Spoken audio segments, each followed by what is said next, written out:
Have you ever heard of something called a capsule wardrobe?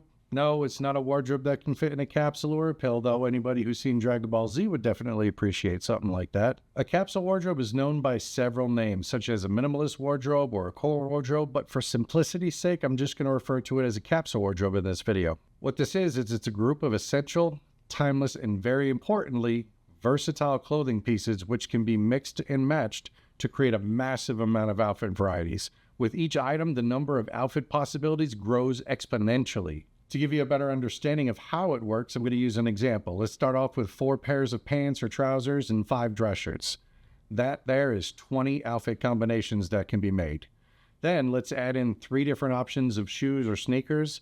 Each of those shirt and pant combinations can be paired with each of the shoes, which brings it to 60 combinations.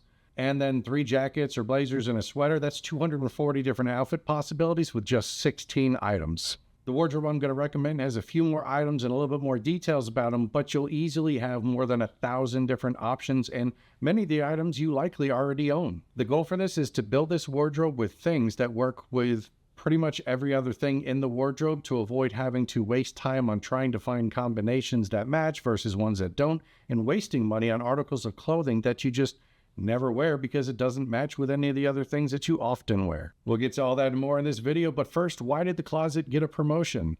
Because it was well organized. I'm Bill Sweet, and this is the Dad Bod.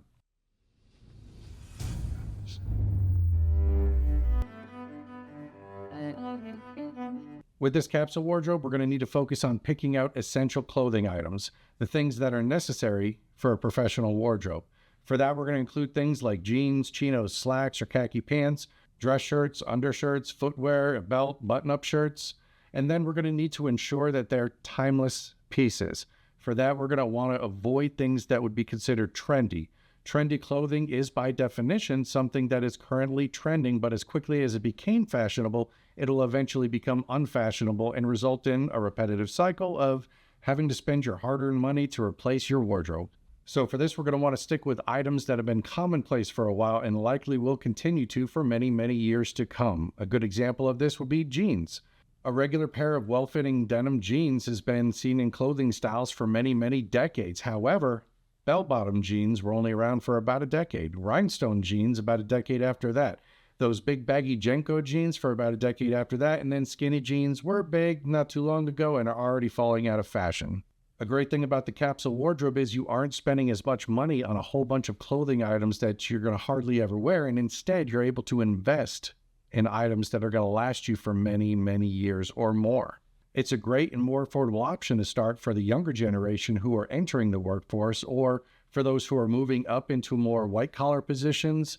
The clothing items are going to work well in and out of work, and since you're saving money by working with a capsule wardrobe, in time, you're able to better invest in upgrading some of the items. Okay, so first things first, what should be included in the capsule wardrobe?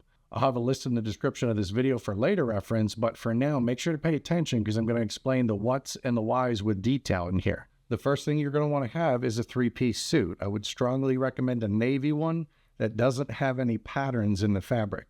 Navy is a very versatile color. It goes good with black or brown shoes and a belt. Plus, it looks good with a lot more colors of shirts and ties, and it's timeless. A good navy suit, if taken care of, could last you your entire life. The 3-piece suit comes with the trousers, with the vest, and with the jacket. You don't need to wear the vest every time that you wear it, but if you want to go for a more formal look, you have it. If you're at an event such as a wedding, you could always take the jacket off at the reception and wear the trousers and the vest. This is going to serve you well at work for events such as a wedding or church or a job interview or even a nice dinner out.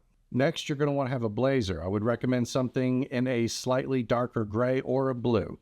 This is going to pair nicely with the trousers or jeans. You can wear it out and about when you want to dress up, but not to the point of wearing a suit, which brings us to our next item. 2 pairs of properly fitting, not baggy, jeans. You're going to want one of these to be a darker shade of blue or black, something like indigo, almost navy, and then the second pair to be just a regular shade of jeans. You're also going to want 2 pairs of slacks or chinos, one in a darker color like navy and one in a lighter color like khaki. A blazer is going to look really good with either one of these, as well as the jeans or the slacks of the suit. All except for the navy slacks will look good with the jacket of the suit, and all are going to look good with the vest. Right now, we have 17 different combinations that can be made. suit trousers with a vest, suit trousers with the suit jacket, suit trousers with a vest and suit jacket, jeans 1 with a vest, jeans 1 with a vest and suit jacket, jeans 1 with a suit jacket, jeans 1 with a blazer, jeans 2 with a vest, jeans 2 with a vest and suit jacket, jeans 2 with a suit jacket, jeans 2 with a blazer, trousers 1 with a vest, trousers 1 with a vest and suit jacket, trousers 1 with a suit jacket, trousers 1 with a blazer, trousers 2 with a vest, and trousers 2 with a blazer. Next, we're going to add in 4 dress shirts. 2 of these should be plain white dress shirts, and then I would recommend a light blue, either a light shade of red or a light shade of purple for the other 2. We're also going to need 2 casual button-up shirts. Darker colors are going to be fine for these, even some patterns such as plaid, not paisley. I mean, it's your wardrobe. If you want paisley, go for it, but it's just not as versatile as you're going to want it, so it won't work with as many outfit options. Each of these 4 dress shirt options are going to work with any of the 17 options that we currently have, and they're also going to work in a more casual scenario with the 2 dress shirts. That takes our 17 options times the 6 shirts and brings us 102 different outfit combinations. Now, there's going to be times where you're going to want to wear a sweater, so we're going to add in 2 crew neck sweaters, some shade of red or a lighter shade of blue, and then a beige one. These are going to work with pretty much every outfit, so that brings us to over 300 combinations. Next, we're going to combine the belt for now with the footwear. I'm going to recommend at least 3, preferably 4, but we're going to start off with a pair of black dress shoes and a plain black belt to match. For the belt buckle, if you often wear a watch with a metal band, match the belt buckle metal to the color of the watch band metal.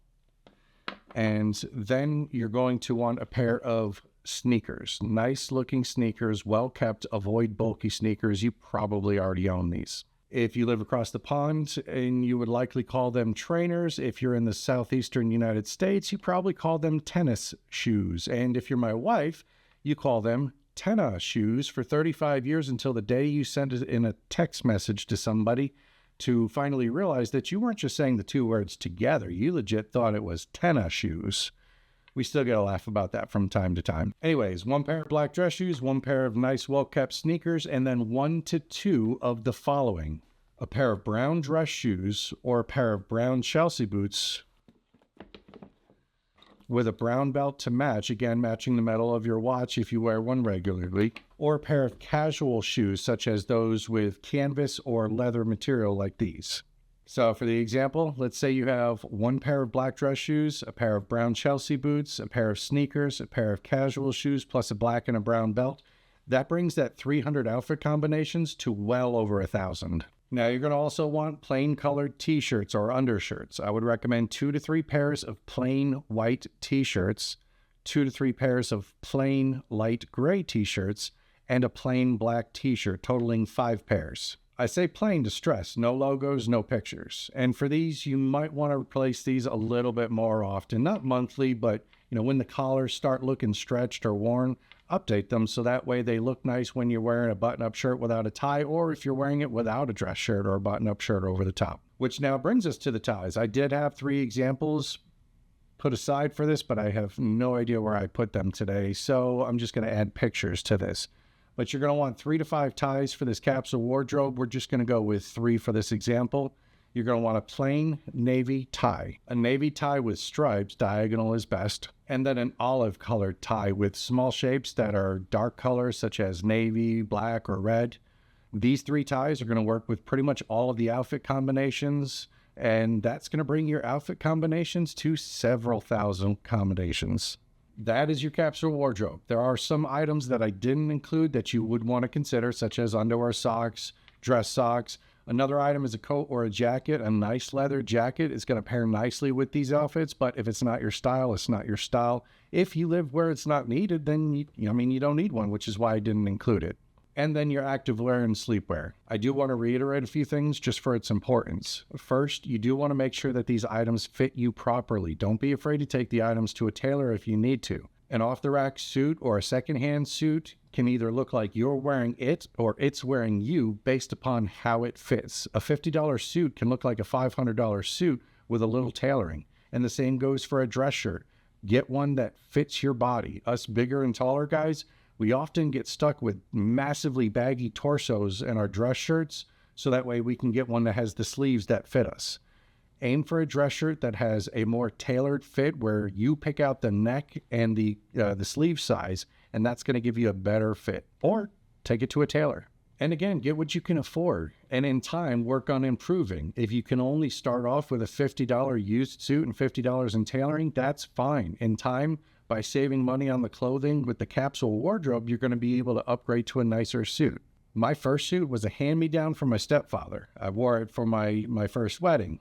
The fly was broke, the zipper would unlatch, and like I said, I wore that at my first wedding in my front yard of a trailer park, with a justice of the peace who only a few weeks earlier threatened to put me in jail because I was riding my bicycle and I pulled over to the side of the road when she approached from behind instead of hopping off of the road and into the woods. And then throughout the ceremony, all I could smell was the fresh dog poop loaf that my soon-to-be mother-in-law, ex-mother-in-law's dog laid just after the justice of the peace started. We all start somewhere, and we all can work to improve. I eventually upgraded to a $200 suit from TJ Maxx, and then a nicer Tommy Hilfiger suit that was like $400, and it wasn't until I was nearly 40 that I bought my first $1,000 suit. That is the Capsule Wardrobe. Again, this is just a standard example of one. If you want to adjust it, go ahead. If you want to add a brown suit, do your thing. But something like this is going to allow you countless outfit combinations while keeping your expenses low. And it's going to allow you some of the greatest versatility with pairing the items with other items that you already own. And I am curious, how many of these items do you already own? Let me know in the comments. Also, check out this video right here. It's about how to care for a do not dry clean suit, and I'll see you there.